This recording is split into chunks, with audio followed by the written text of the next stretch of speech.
at 4, we want to continue to follow the developing story in Lawrence today. A man shot and killed by police at a motel off Pendleton Pike. And Metro Police tell us they were serving a warrant for a man they say was armed and dangerous. Samantha Johnson has been at this motel all afternoon. She's been talking with police several times today. So Sam, what have you learned?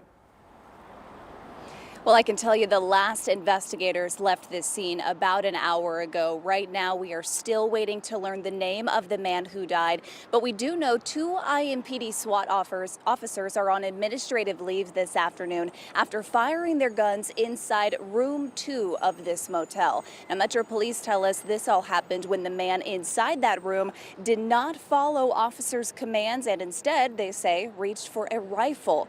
They say there was a struggle, and that's when 2 officers fired their guns. The man who was shot by police was taken to the hospital but died earlier this morning. We've learned there was also a woman in that motel room. Police tell us she cooperated and was taken in for questioning. Today we talked to Police Chief Chris Bailey, who called this shooting disappointing. We prefer that people would just comply with the orders that the officers are given. They were there serving a valid and signed search warrant. There was multiple opportunities to comply with the officer's commands, and instead a decision was made by the individual to grab what appears to me, not being a person that knows much about gun, looks like a rifle. So take a look at your screen here. Chief Bailey is talking about the photo on the right. These 2 photos were shared by IMPD of the 2 guns they say they found inside that motel room. So this afternoon, we know there are several investigations looking into exactly what happened this morning. We also expect to learn more about the man who died in the days to come. Scott and Karen, we can tell you this is the 8th deadly officer-involved shooting involving IMPD just this year. So you'll hear more from Chief Bailey coming up tonight on 13 News at 5. All right, we'll see you then, Sam. Thanks so much for that update. Other news tonight, 2 teens are now being tried as adults for the deadly shooting of a 15-year-old boy in Muncie. 17-year-old Robert Graham III and 16-year-old Kayshawn English were in court this morning on murder charges. Now, they're being held without bond with a trial scheduled for February 2nd. They're accused of killing 15-year-old Latajon Phillips last Wednesday at the Latitudes Apartments in Muncie. 2 additional teens are charged right now with conspiracy to commit robbery. A public hearing scheduled for today in the Delphi murders case didn't happen. Our Emily Longnecker is in Carroll County and tells us a closed-door meeting with the attorneys on both sides and the judge ended without any public hearing. Richard Allen is accused of killing Abby Williams and Libby German 7 years ago in Delphi. We will have much more on this canceled hearing and numerous filings today in this case. That's next on 13 News coming up at 5. Well, Butler University made a big announcement today that could bring some convenience to Butler parents. Yeah, Marina Silva is on the Butler campus right now with what it is. In just a few years, this dorm, Ross Hall, will be converted to a Hilton hotel, a hotel right on campus of Butler University. Butler University says they are making the decision as a way to preserve the historic Ross Hall. The developer will have that piece of land in order to turn it into a 105-room Hilton hotel with meeting spaces, a restaurant, all while preserving the historic architecture. The hotel will not only be for people visiting Butler University, but also for anybody visiting Indianapolis. Some parents of Butler students say this could be pretty convenient, but they aren't sure how their student might feel about it. Seems like it might make it very convenient for us to be close. Might turn into a creepy situation with us staying right across the street from her dorm, but yeah, she might not like that. The hotel would be open during the 2026-2027 school year. Reporting on Butler University's campus, Marina Silva, 13 News.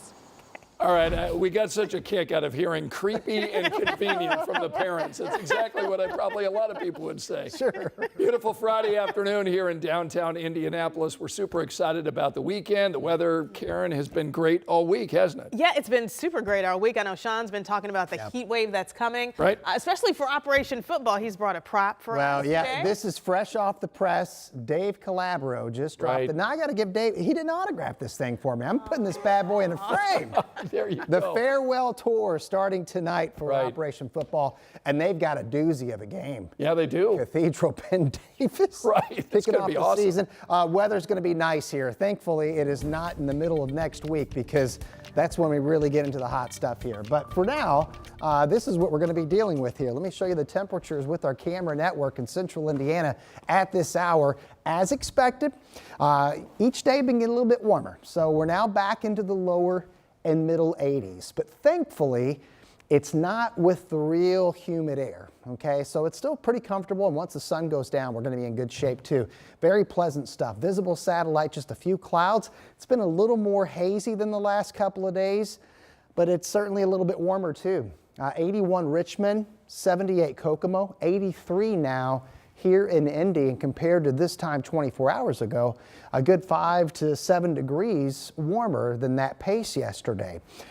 So again, low to mid 80s across central Indiana at this hour.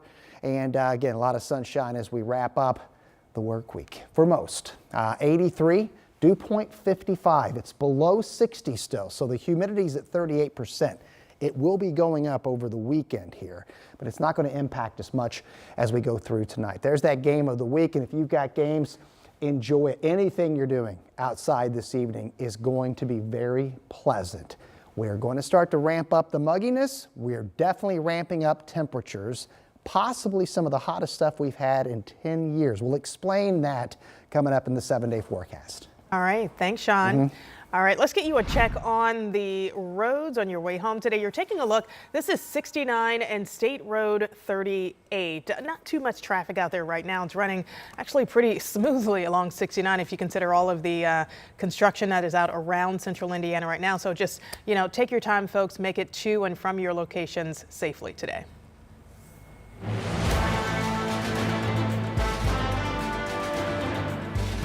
So the Democratic National Convention is now over, and now it's time for the sprint to the finish.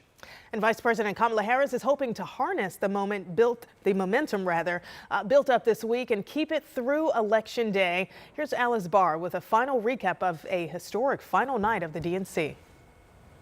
Hi there. The 4-day Democratic National Convention really brought the energy in a campaign transformed by Vice President Kamala Harris's move to the top of the ticket. Throughout this week here in Chicago, she leaned into joy and to what her campaign described as a deep and abiding sense of patriotism, as she's trying to send the message to Americans that she is the candidate they can trust, as she said last night, that she would be a president for all Americans. She also tried to answer some of the questions about where she stands on key policy issues.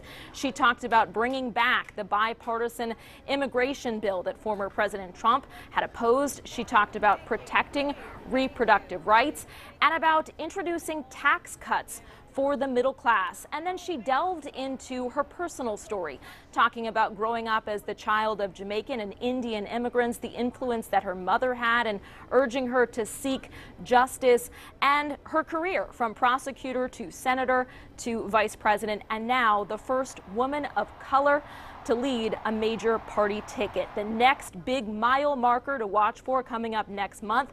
Vice President Kamala Harris and former President Trump squaring off in their first debate. In Chicago, I'm Alice Barr, NBC News. Today, independent presidential candidate Robert F. Kennedy Jr. suspended his campaign. He's now endorsing former President Trump, who is holding a rally in Glendale, Arizona tonight at 7. Now, Trump has expressed openness to Kennedy playing a role in a future administration.